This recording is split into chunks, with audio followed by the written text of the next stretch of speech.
यो परिवर्तन गर्ने क्रममा गाह्रो हुन्छ है। सधैँ 11 बजे 12 बजे उठ्ने केटा एकैचोटि 5 बजे उठ्न सक्दैन।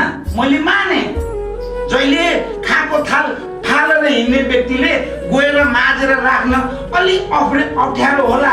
सधैँ 11 1 बजे 2 बजे सुत्ने व्यक्ति 10 बजे लाइट अफ गरेर सुत्न गाह्रो होला माने मैले।